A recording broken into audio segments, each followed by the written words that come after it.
can you explain us what is the NHR, what is the non-habitual resident status in Portugal to apply, and what are the requirements to apply? So to be a tax resident in Portugal, you have mainly two options.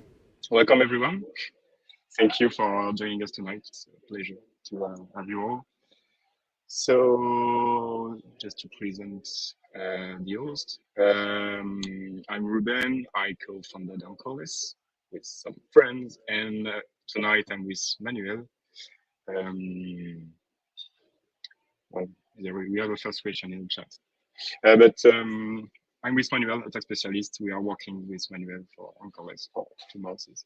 So if you want to talk about yourself a bit, Manuel. Yes, I'm a tax law specialist. I hold a master in tax law, and I've been dealing with cross-border situations for a while now, especially people coming to live here or people wanting to set their businesses here, which has been very common. Portugal has been very attractive in the last years, and NHR is a big reason for that.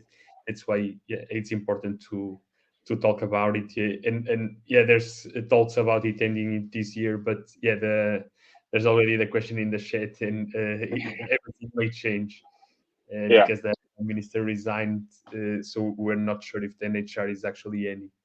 In any case, anyone that can already ask for it, it would be very recommendable, because no one knows by now, so might as well just lock it in, and you'll have it for the next 10 years. Okay, so that's all the point of the presentation tonight. We want to present the NHR and the information we have tonight, and we can share with you. We'll give you a lot of insights, we'll give you tips for the future, and pretty much everything you need to know at the moment. So first of all, I will give you the roadmap of tonight. First of all, we start with an introduction, explain just really shortly why we created Anchorless and why we are here tonight, for example. Then we will talk about the NHR, which is the subject of tonight. And maybe at the end, so we will talk about what's next, probably with people dealing with visa and the ITS, etc., etc. And then there will be a Q&A during the registration to the webinar. You could ask questions, so we took them all, and we tried to answer to the most. You have to know it's complicated to go through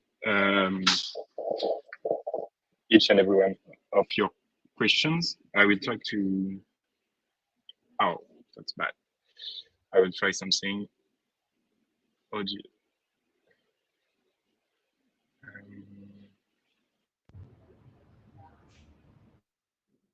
Better. Do you hear me well? I think that people better. Okay, cool. Cool. Okay. Thank you. So I was saying there will be a Q&A with the question you asked the most during the registration. Great, perfect. And we'll end with a conclusion with our tip for the future and the recommendation we can give you tonight. And obviously some promo codes for an NHR consultation with Manuel, and also for our visa. So let's start with about Anchorless, why we created Anchorless. So when we arrived in Portugal, we struggled a lot with some administrative. So, for example, we have issues with lawyers, etc., etc. And we figured out it would be nice to have something more automated and more reliable, and that's why we there is nice in the background. There is a I'm talking maybe if Maxime can come and say to this guy to he's close, so we'll do something about it. Perfect, it's all right now. Okay, my bad. So we can keep up. We created Anchorless because of all of that. We had some struggle arriving here, and we wanted to make it simple, straightforward. And the idea was to meet technology. That's why we are here, and with the knowledge of local lawyers, Portuguese lawyers, we are reliable and we can trust. So that was the initial point. And today we are offering a variety of services from the NIF and the NIS. So the NIF is the equivalent to the tax identification number in Portugal. The NIS for social security. We also open bank accounts and NHR consultations. That's why we are here tonight with Manuel. You can book an appointment for 40 minutes directly, and also we are launching our visa service um, to ask visa with us. We will be there for you alongside with you all the process, and we are launching this service very soon. So yeah. So now let's talk about the NHR. What is it for who? What are the benefits it's in, and everything um, we can talk about. Um, I think it's better to let Manuel speak for this. And first of all, can you explain us what is the NHR? What is the non-habitual resident status in Portugal? Yes. So usually there were two status before the creation of this. You could either be a Portuguese resident or a Portuguese non-resident, and there were different ways to tax you based on if you're a resident, you're taxed on your worldwide income. So for every income that you make, no matter where the source is, where it comes from. And the non-residents would only be taxed for the income that is sourced in Portugal. Now, the NHR tried to create something in the middle, which is a special tax regime for people who are coming to live here. So they have they cannot have been a resident for the past 5 years, so until 2017, and it lasts for 10 years. It's very beneficial compared to the normal resident tax regime, and we can analyze its benefits in the slide. Yeah, Next. Luca, could you continue with it? The main benefits, it's of course hard to list them all, but I would think that it's the flat tax rates, because we are usually taxed with a progressive tax bracket. That means that the more income you earn, the higher is your tax rate, and it can go up to 48%, which of course is very high, and it lacks comparison in other countries in Europe, so it can go up to almost half of your income. But with NHR, no matter how much you earn, for depending on the type of income, you get a flat tax rate. For example, some very commons are pension income, only 10%. Um, you can earn a lot, and you'll still only be taxed for 10% of that income.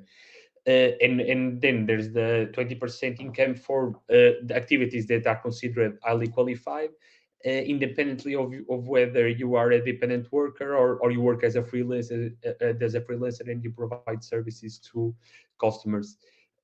So that's also quite beneficial. Then the second main advantage that I can see is its interactions with the double tax treaties. So the double tax treaties are agreements between two countries that aim to prevent or reduce double taxation, which means that for the same double taxation is when for the same income you get taxed both on the country of residence and on the country of the source of the income, if it comes from a country that's not your country of residence, which is very common, of course, for people coming to live here, because they often will retain income that is sourced on the country where they came from. So let's say that a pension is being paid by the United States, and the person becomes a resident here, or you're still working for your company that was in France because you're French. That's very common, and there are some very beneficial interactions with the double tax treaties for uncertain types of income, that are, for example, dividends and royalties. We also have, alongside the double tax treaties, there is also some unilateral rules to prevent double taxation, and Portugal has one that states that if dividends or royalties are being paid from another country, and the double tax treaty says that it could be taxed on the other country, they won't be taxed in Portugal. So that means a tax exemption from dividends being paid from abroad and royalties. and sometimes the countries at source will also choose not to tax it, even though the double tax treaty would allow it. So that it can create a very beneficial double non-taxation situation. That is the case, for example, in the United Arab Emirates, for example, where they don't tax their income there, and Portugal won't tax it either. Or, for example, states like Delaware doesn't tax the LLCs and some S corps. So if they distribute dividends to Portugal, Portugal won't also tax it. So you'll end up paying zero taxes. It can be very beneficial, and it depends on the specific country where you come from. Okay. Okay. Okay, thank you. That's perfect, really clear. With the examples, we will give you more examples after all. You can after it, so we can go through a bit of specific cases, but for now, really clear. So yeah, the idea now is to explain how to apply and what are the requirements to apply. Yes.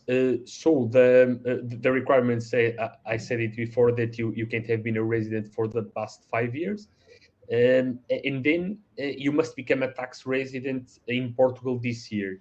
So we're mainly focusing on this year because we thought it was going to end, and it may still end. So let's keep that in mind. So we have to find out how do you become a resident in Portugal this year that it's almost ending, depending on your situation, and we're going to explore that in the next few slides. Yes. So to be a tax resident in Portugal, you have mainly two options. You need to spend at least half of the year here. Those 183 days, they don't have to be in a row. You can go in and out as long as you spend more than half of the year here. That's already going to be very hard if you're not already here, of course. It's actually impossible if you're not already here. And then there's the second option, which is owning a house that makes it look like you want to make it your permanent home.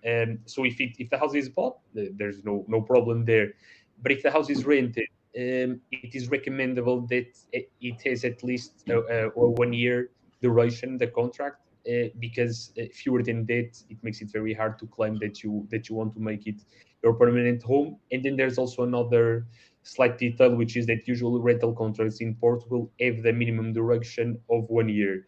The contracts that last less than that they claim to be for special circumstances. So for people who just need the house for 6 months because they are only working here for that period. So it's kind of a contradiction to state that on one hand you only need the house for 6 months, and then on the other that you wish to make it your permanent home from Yes. now on. So yeah, you answered to the question in the chat. People were asking how long does the rental contract have to be, but yeah, it's not really clear. Some say 6 months, the others say 12 months. It's not Yeah. set in stone, but I would recommend at least 1 year, and if you can make it for more, perfect. Better. Obviously. And someone asking, it's interesting. What if you buy land with the intention to build? It doesn't work. Yeah. So to get the tax resident, the tax residence, you have to have a house that is livable. Because you can't claim that you're living on a house that is still being built. It can create. Yeah. It can seem unjust because you're actually like buying the land and spending more money, and you may actually want to live there, but it's not possible, unfortunately. And one last question about Airbnb bookings. I guess Also not it depends. possible. I think not possible. Yeah. Yeah, Okay. because you actually need a rental contract, and on Airbnb you have no contract. Okay. Right. So let's go through examples with some people. For example, for Claire, a data analyst based in France, 26 years old, with a permanent contract. How can she get her NHR this year? Is it possible? And what are the steps? Yes, because for Claire, she's an European citizen, so she can come here freely. Then she can obtain the NIF either before or after she's here. The sooner the better. And then if she finds a rental contract or purchases a property, finds, let's say, a 1 year rental contract that starts now, she'll have to go to the city hall, get the certificate of registration as a new resident. It's usually this certificate you only need it after you're here for 60 days, but in this case you need it as soon as possible to make sure you can have the address in Portugal, and then use it to change the tax office and make sure you are a Portuguese resident. After you are a Portuguese resident, we just need to submit the NHR application because you now fill both of the requirements. You didn't live here for the last 5 years, and you are a resident this year. Then is how the taxation would handle it. She's a data analyst, and that's considered to be a highly qualified profession. So she would only have to pay 20% in Portugal. Furthermore, the double tax treaty states that an independent worker, which is her case, will only be taxed on the country of residence. And as the country of residence becomes Portugal, even though the country of source is France, she will not be taxed in France. She will only be taxed in Portugal at the rate of 20%. Okay. Another case very common we had with Anchorless, people are asking a lot of questions about this kind of situation. Someone who is retired in the US mainly, and who wants to retire in Portugal. So the US, you are not an European citizen, so the process to change your tax address and to become a resident this year is a bit different and a little bit harder, because you need to either have you need to already have gotten the visa, and then here to have the SEF appointment and to have the residence permit, which will have your Portuguese address. That's the way that you can change it. Or you need to at least have the appointment with SEF booked, and you need to have the visa already and just be waiting for the residence permit. So if you still don't have the visa, it's going to be very hard to fit in the schedule if it actually ends up ending this year. If you already have the residence permit or are waiting on the appointment, you can also present the rental contract or the housing agreement. And it can be enough to make you a Portuguese resident this year and still apply for the NHR status.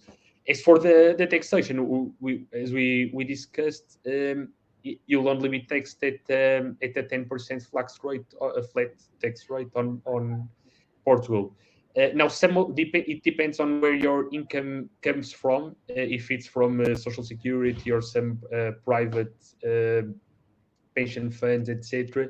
It can also be taxed in the US because the treaty will make different rules depending on the type of a pension that it is. In Portugal, you know that you are only going to be taxed for 10%, and any tax that you pay on the US on this type of income can be deducted to the tax here. So no double taxation will happen, but you may pay more than 10% if the US chooses to tax it.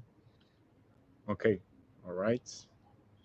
We have a lot of questions. I'm sorry we can't answer them all. We will try to gather some informations to answer you. Some of them will be answered later and during the presentation, so don't worry. And for two specific questions, I'm sorry we can't. It will be complicated. But there is a third and the last example for digital nomads, self-entrepreneurs in Canada. Is it possible for the NHR, and what will be the benefits? Yes, the situation is the same. They are still non-European residents, so they will also need to have the residence permit or have the appointment booked. It's exactly the same situation as before, and then they will also be taxed at a 20% tax rate. Considering that their activities probably fit in the highly qualified activities, then the list is long, and so if you want to check your specific situation, the consultation would be more advisable, because you can always become a non-habitual resident, but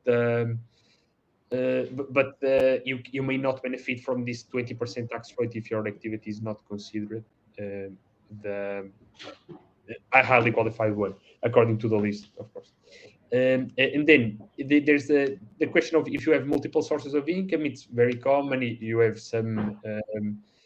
You have maybe some dividends from an hedge fund or from some sort of investment or from a deposit in the bank, something like that, and you also receive a salary or you have your own company, etc. So these situations can be a bit more complex because the taxation will depend on the type of income that we're talking about. So it should be considered on a more case by case analysis in the consultation. All right. So yeah, that's what we were explaining. It's too hard to go into the details of each and every situation. So the best solution for this kind is to book a consultation and speak directly with a tax expert. But there is also this aspect of the NHR might end. So can you clarify a bit this with the deadline and? Yes, so you have to become a tax resident this year, but then you can still apply for the NHR starting this year up to March, up to the end of March of next year. So the priority now would be to make you a tax resident until the end of the year, and then we still have some more time to make the application, or we'll make it right away depending on when you become a tax resident. Now we've been saying this a lot, but I think it's still relevant to keep stating that maybe it's not going to end and you can still apply next year. But right now it doesn't seem like to be honest, I think that it will still end even if the government changes. So we don't want to make predictions, but the most likely scenario. Okay. And you may, sorry, you want to? No, you go ahead. Yeah, so you may wonder why is it ending, and we just wanted to give this information as a curiosity, So there's a real housing crisis. Houses have been going up a lot, and the rents are really unaffordable for in the center of the cities, for especially Porto and Lisbon, but throughout the entire country, because salaries are very low, etc. So there is a sort of resentment that maybe some people with higher incomes that were coming to live here, and the government was giving them benefits, a more beneficial tax regime, and that they would inflate the housing market because of their higher income. So that's one of the big reasons that it has produced its effect, because it has attracted a lot of foreign capital and a lot of foreign people over the past years. But some people think that it's time to put an end to it. You can see already the statistics of the houses that are going up. Yeah, this doesn't mean don't be too worried. Like, no, of course, local people are not, they're not gonna. They still treat you very well, and they are very welcoming in Portugal in general. So it doesn't. It's not like a personal resentment, but yeah, it's just a public opinion on the regulation itself. Of course. Okay, so what's next was, if it's the end of the NHR, what's coming next? Why is it ending? We explained it, but we have to know now what's next and what will replace or change in the NHR. So I saw someone shared an article in the chat, but yes, today's Prime Minister Antonio Costa resigned. So this might change this timeline, but yeah, what's the next steps, Manuel, if you can explain? So supposedly the NHR is in the budget of the year, and it would be discussed until the end of this month. But right now that's no longer the case. Certainly, the budget of the year will only be discussed in the beginning of next year, so somewhere around there, because there is going to be sí hablo español también. There's gonna so the it's because the government there's going to be new elections almost for sure. The president of the republic is still choosing if they are going to nominate someone else from the ruling party right now. That's not the prime minister, of course. Or if they're going to make new elections, that's the most likely scenario. So they have to be scheduled in advance, and then they will have to make the new budget. So there might be a change in that. But as I told you, the public opinion right now is not too favorable on the NHR. So it's possible that the new elected government still ends it. So we're gonna see, but right now we must focus on applying for the people who still can do it this year, and the deadline is still March of next year. But the Yeah, priority. people are sorry that people are don't understand for some of them why the application is 3 months after the end of the NHR at the end of this year. It's just to give you more time in case you become a tax resident later in the year. So, which would be the situation of someone coming to live here right now. It still takes some time, to get the rental contract and then to get the certificate of residency or and then change your tax residency. So you have the November and December to do that. But then you have a little bit extra time to ask for the NHR. But its effects retroact to this year, so it's the same if you apply in January or February of next year or just now. Also, our personal income tax is only filed in May to June of next year. So even though it ends in March, it doesn't make any difference of how you're going to be taxed this year. If you're considered a non-habitual resident, it's okay for you. You're still going to be taxed this entire year since the moment that you are here as a non-habitual resident. Okay, really clear.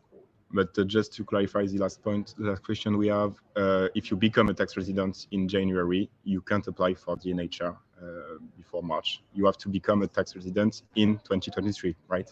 Exactly, because if you are a tax resident in January, it means that you are a tax resident in 2024, and Exactly. that Okay. will no longer be possible because you still weren't a resident in 2023, which is supposed to be the last year.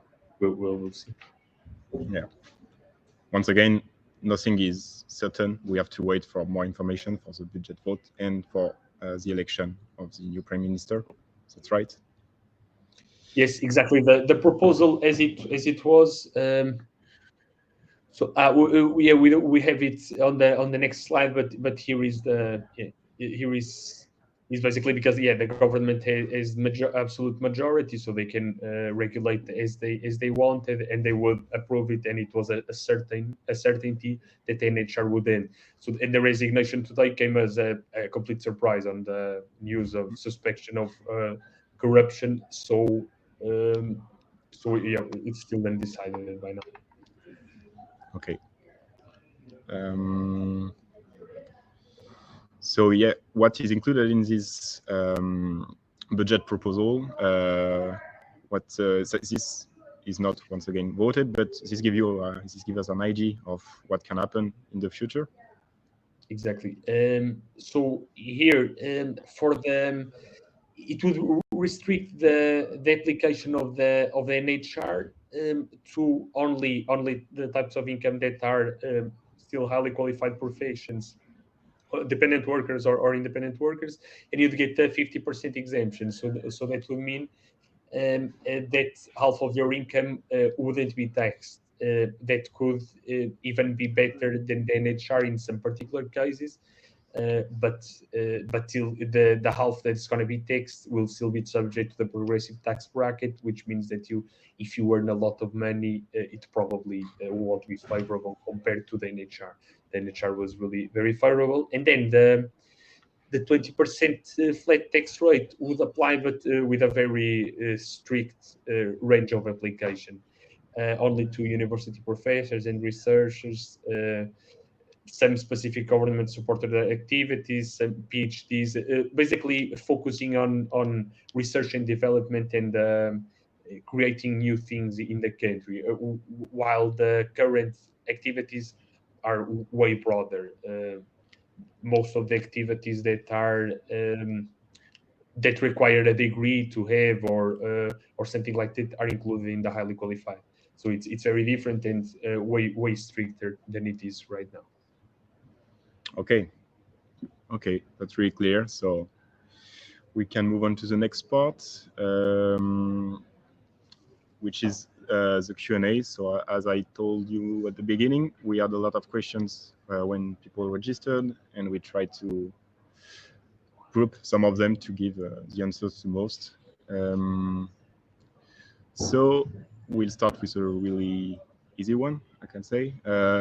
Should I apply to NHR even if I don't think I will use it? Yes, absolutely, because it's probably the last time that you can do it, and you lock the benefits for the next 10 years, and you just never know what is going to be your type of income, and it's such a favorable regime that it's really a bit, if you can lock it in right now, and if you want to make some effort to actually have it right now, it's really worth it. It will save you definitely thousands of euros in the next 10 years. So. Yeah, So we definitely what totally was it. Okay. This was also a very common questions. So if I am a new EU citizen, can I still get the NHR status before the deadline? And if yes, how? So we almost answered it, but to be more specific. exactly. So right now, if you haven't been here for the past year and you just want to move now, the European citizens have that advantage that they don't need a residence permit, so they only need to they of course they can buy a house too, but they only need to rent the house for 1 year, and it's good enough if they can sign the contract as early as possible to ask for the to request NHR. So that's something worth considering for people who are in the European Union and they want to come here, no matter what. Maybe they can make, come a bit earlier and still get. Okay. And just a question also we have in the chat, what is the chances of NHR being cancelled for existing holders? I guess 0%. You can cancel the For NHR for for getting people no who already, yeah, zero, yeah, they want. yeah. Usually, so we have a tradition of the rights that are given, they won't be taken. So you already made your decisions based on that, on the possibility of having the NHR for the next 10 years. So they want it to be very unfair and probably against the constitution to just cancel it. With a retroactive effect. It's just on a next year on basis, because it still didn't happen. You probably didn't commit already. Uh, Okay. So now for non-EU citizen, people who don't have their visa yet, can they still get their NHR status?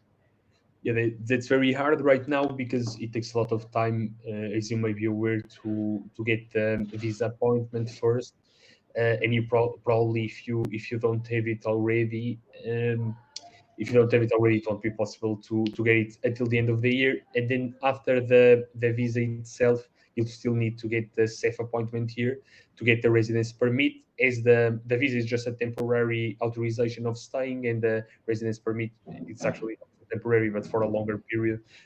So it's very hard if you don't have a visa right now to become a Portuguese tax resident this year, which is essential for the NHR. Okay. And how does one visa status, particularly the D7 visa, interact with NHR eligibility? People were asking, if I am in process for a visa, I have a specific type of visa. Can I ask for the NHR? Can I benefit from Yeah, everything? yeah, there's no interaction at all. They are completely independent processes. The visa allows you the authorization to stay in the country legally, and NHR is just a way that you are taxed. So it's absolutely relevant what type of visa you have, or how did you come in, or if you're an European citizen and you don't even need any visa. So there's no interaction at all. You don't need to worry about that. Okay. All right. People were also asking this. If you have to leave Portugal after obtaining your NHR status, what are the rules regarding your absence? Can you leave, come back, and still have the NHR? Yes, there is no problem. The 10 years will be locked. So let's say that you got it right now, and then in 2 years you wanted to work in your own country, or something like that, spend the year there. You will no longer be a Portuguese tax resident that year. So you wouldn't be taxed as such as a non-habitual resident that year. But then once you came back and you regained and reclaimed your residency, you'd be taxed again as a non-habitual resident up to the end of the schedule. Of course, up to the end of the deadline. Of course, the deadline doesn't get postponed because of it, but you can still enjoy it until the end of the 10 years. Okay. So that's it. Maybe my coworkers will give me some questions we can answer. But we'll just give you the tips we can give you, which are really simple, and some promo code after it, as if you want specific answers. But what will be your tips and recommendation, Manuel, if someone just asks you, Yeah. what should I So do? if you already meet the conditions to apply for the NHR, of course you should do it as quickly as possible. Get it secured. It will be very worth it. And then if you don't have it, there's some ways that you can still get it. So if you yeah, as we discussed that already, but if you are a non-resident, you would need to be lucky enough to have to have the residence permit appointment booked already, at least, or to already have the residence permit. But if you're a European citizen, it's actually easy for you, in quotes, if you have the possibility to come here earlier. If you're planning to come here in the beginning of next year, let's say, and if you can get a rental contract, you can still have the tax residency this year and still apply for it, which will give you, yeah, all the benefits that we described. Then there are some other more convoluted, some other more complex ways of getting, but it's more unlikely, and we're very short on time. But some people are talking about getting, so coming here in any way. So let's say a short-term visa, or the Schengen space visa, which lasts 90 days, and then do a manifestation of interest, which you can do.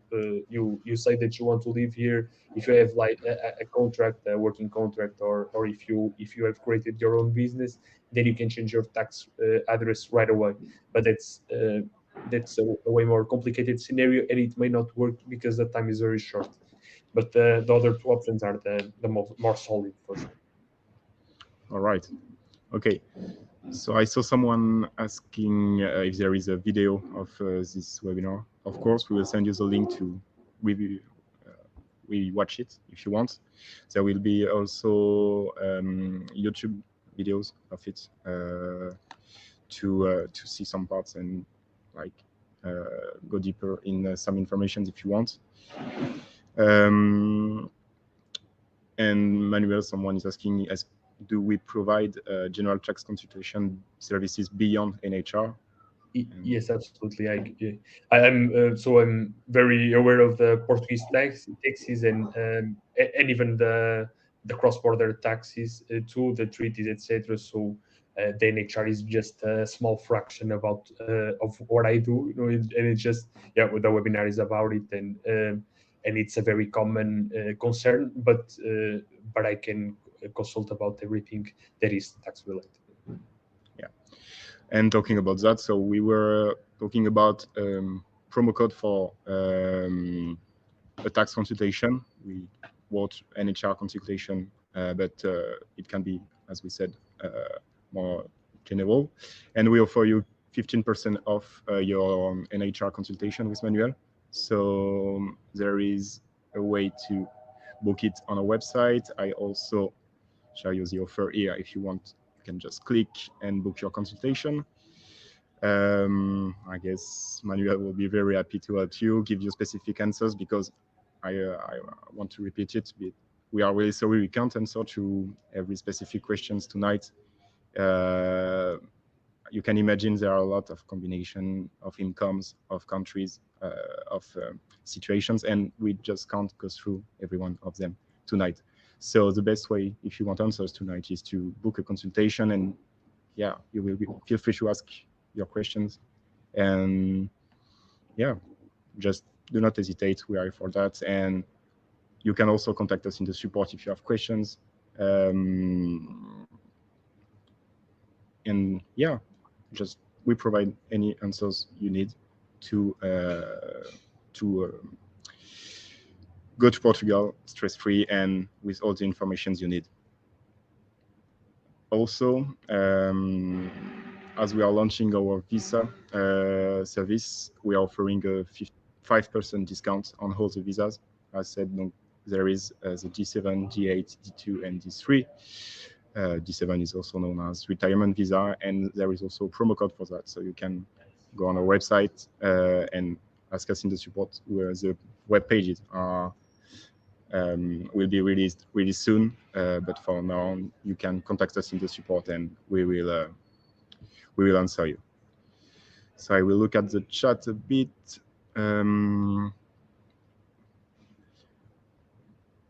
There is a question. I saw it. Is the consultation 100% confidential? Manuel, I guess, of course. Yeah, absolutely. There's we have that obligation. So yeah, I'm not gonna tell it to anyone for sure. And yeah, you can be completely safe about that, and you can expose all of your concerns, or and I'm here to try to make you pay the less taxes as possible, of course. So I'm completely on your side. I have no no contract with the government for that. Thank them very much. So yeah, you can just tell me everything. Okay, that's great. Well, thank you so much, everyone, for joining us tonight. It was a real pleasure to talk with you and to answer the question we could. And do not hesitate to book a consultation if you have any other question about our services, about the NHR, about everything, do not hesitate to just ask support@anchorless.io on by chat on our website. For NIF-related questions, I see that we had some in the chat. Write us at the support, we will answer them shortly. And many thanks to everyone. Thank you. Thank you, Manuel. It was a pleasure. Thank you. Obrigado. Thank you for being. Bye.